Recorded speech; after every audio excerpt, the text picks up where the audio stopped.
فکر وکړه ستا په ذهن کې یوه پوښتنه ده. ستا د پوښتنې د موضوع په اړه په سلګونو یا زرګونو کتابونه او مقالې لیکل شوي دي او په دې کتابونو او مقالو کې ته حتما د خپلې پوښتنې ځواب موندلی سې. فرض کړه ستا په ذهن کې دا پوښتنه ده چې ژبه د انسان له ټولنیز هویت سره څه اړیکه لري. ځینې پوهان په دې باور دي چې ژبه فقط د پوهولو او پوهېدلو یوه وسیله ده، خو نور بیا وایي چې نه، ژبه د انسان د ټولنیز هویت او د انسان د پیژندګلوۍ یو رغنده جز دی. که یو څوک خپله ژبه بایلي، له خپل کلتور او فرهنګي ریښو سره اړیکه بایلي. د همدې موضوع په اړه ګڼ شمېر عالمانو ویناوې او لیکنې کړي دي. که تا ته په هغه زمانه کې دا پوښتنه در ولاړه سوې وای چې کمپیوټر او انټرنیټ لا نه ول جوړ سوي، نو تا شاید کتابتون ته مخه کړې وای چې خپل دغه سوال ته ځواب ولټوي چې آیا ژبه د هویت برخه ده که فقط د خبرو یوه وسیله ده. بیا به نو په کتابخانه کې په ساعتونو په هغه کتابونو پسې ګرځېدلی چې ممکن ستا د موضوع په اړه بحث پکې سوی دی. کیدای سي د ډیرو کتابونو پاڼې ته په ساعتونو اړولې راړولې وای، خو د خپلې موضوع اړوند هیڅ هم نه وای پکې موندلي. خو د انټرنیټ تر راتګ وروسته د خپلې پوښتنې د ځواب موندلو لپاره یا لږ تر لږه د خپلې پوښتنې د موضوع په اړه د کتابونو او نورو منابعو موندلو لپاره تر ټولو لومړی ممکن ته خپله موضوع یا پوښتنې انټرنیټ ته راجع کړې. په انټرنیټ کې خورا ډیر علمي ژورنالونه، ډاټابیسونه او سرچ انجنونه شته، خو تر ټولو عام سرچ انجن یې ګوګل دی. نو ډیر امکان لري چې ته خپله پوښتنه تر ټولو لومړی په ګوګل کې وپلټې. ګوګل دې بیا هماغه لیکونو او منابعو او کتابونو ته بیایي چې ممکن ته د خپلې پوښتنې ځواب پکې پیدا کړې. په ځینو مواردو کې حتی په هر کتاب یا لیکنه کې ستا له پوښتنې سره تړلي معلومات یا هغه مشخصه برخه درته په نښه کوي. دلته نو ته د خپلې موضوع په اړه ګڼ شمېر منابع پر یوه ځای فقط په څو دقیقو کې دننه موندلی سې. بیا نو هره لیکنه جلا جلا ګورې، یاداښتونه اخلې، ځینې مقالې خپل کمپیوټر ته ډاونلوډوې چې وروسته په یو بل فرصت کې ولولې، ځینې لیکنې هایلایټوې، پر ځینو خپل یاداښتونه لیکې او داسې نور. تر دې دمه موږ تاسې د انټرنیټ له همدې بڼې سره اشنا وو، خو د چټ جی پی ټي تر راتګ وروسته دا کیسه مخ پر بدلېدو ده. په انټرنیټ کې لکه مخکې چې مې وویل په زرګونو کتابونه، علمي مجلې او مقالې سته.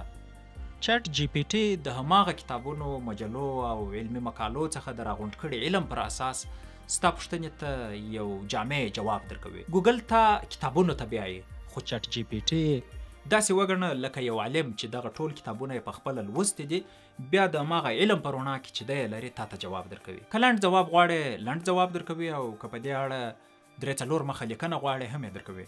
دا لیکنه نو د یو بل چا د لیکنې مستقیم کاپي پیسټ نه دی، بلکې د بېلابېلو لیکنو څخه د راغونډ کړي علم پر بنسټ یوه نوې لیکنه ده چې تر دې مخکې کټ مټ په دغه الفاظو د دې موضوع په اړه بله لیکنه نشته. پوښتنه دا ده چې د دې لیکنې علمي اساس څه دی؟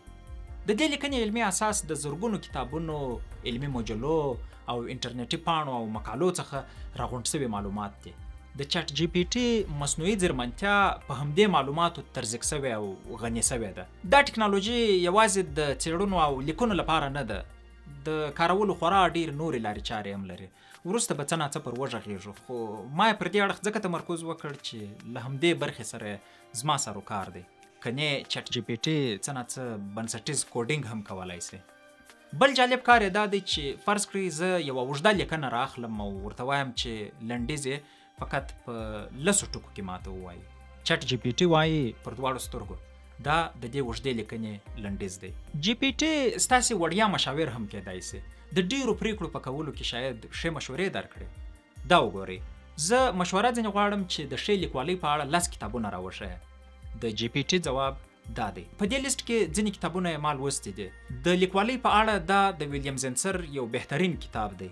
که څه هم چټ جی پی ټي یا په ټول کې مصنوعي ځیرمنتیا ډېرې اسانتیاوې رامنځته کوي، خو یو لړ مشکلات هم زیږوي. وروسته به پر وغږېږو، خو د اوس لپاره یوه اندېښنه دا ده چې د چټ جی پی ټي په خاطر کیدای سي ډېر خلک بیکاره سي. څو ورځې مخکې یو اروپایي لیکوال لیکلي وه چې هغه لیکنه چې دی یې پر لیکلو 500 یورو اخلي، اوس یې چټ جی پی ټي وړیا لیکي او په یوه دقیقه کې دننه. د مصنوعي ځیرمنتیا په مرسته اسوسییټډ پریس، بی بي سي، واشنګټن پوسټ او ډیری نورې رسنۍ له ډېر پخوا راهیسې راپورونه چمتو کوي او موږ تاسې یې لولو، خو دې ته مو حتی فکر هم نه دی سوی چې دا راپور انسان لیکلی دی که روباټ. 6 کاله مخکې واشنګټن پوسټ په یوه کال کې تقریبا 1000 راپورونه په روباټ لیکلي ول. چټ جی پی ټي د مصنوعي ځیرمنتیا د یوه راتلونکي پړاو یو لوی څپرکی ګڼلی سو، خو له دې پرته هم په مصنوعي ځیرمنتیا کې په سلګونو شرکتونه او کمپیوټر انجینران لګیا دي چې نوي اختراعات وکړي. د موسیقۍ، انځورګرۍ، مصنوعي غږ او حتی د مصنوعي څیرو د جوړولو په برخو کې خورا ډیر کار شوی دی. په دې اړه زما په یوه بله ویډیو کې هم څه نه څه خبرې شوې دي، شاید درته په زړه پورې وي.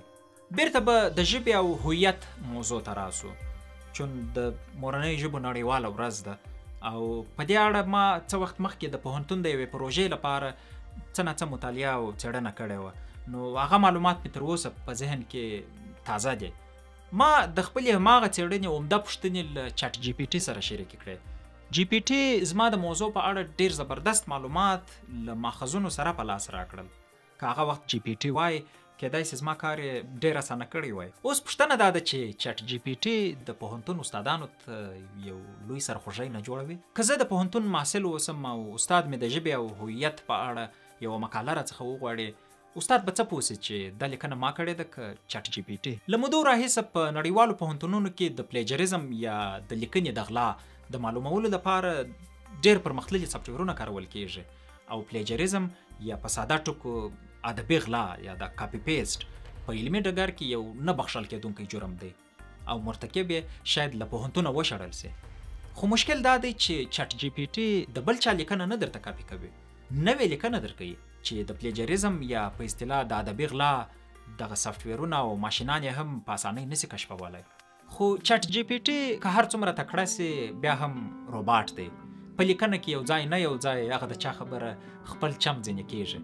ځینې نیمګړتیاوې لري چې په مرسته یې انسان یا لږ تر لږه یو بل روباټ یا سافټویر پوهېدای سي چې دا لیکنه انسان کړې ده که ماشین. د همدې هدف لپاره چې د انسان او جي پي ټي د لیکنې ترمنځ توپیر پیدا کړي، اوس تازه د پرنسټن پوهنتون یو محصل د جي پي ټي 0 په نوم یو نوی ویب سایټ جوړ کړی دی. دې ویب سایټ ته چې لیکنه ورکړې درته معلوموي چې دا لیکنه انسان کړې ده که چټ جي پي ټي. خو چاته مه وایاست، ما څو ځله د چټ جي پي ټي لیکنې کټ مټ ورته پیسټ کړې خو 0 جي پي ټي پوه نه سوه چې دا لیکنه چټ جي پي ټي کړې ده. خو دا ټکنالوژي نوې ده، ډېر ژر کېدای سي داسې سافټویرونه جوړ سي چې په ډېر اسانۍ د جي پي ټي او انساني لیکنو ترمنځ توپیر په دقیق ډول کشف کړي.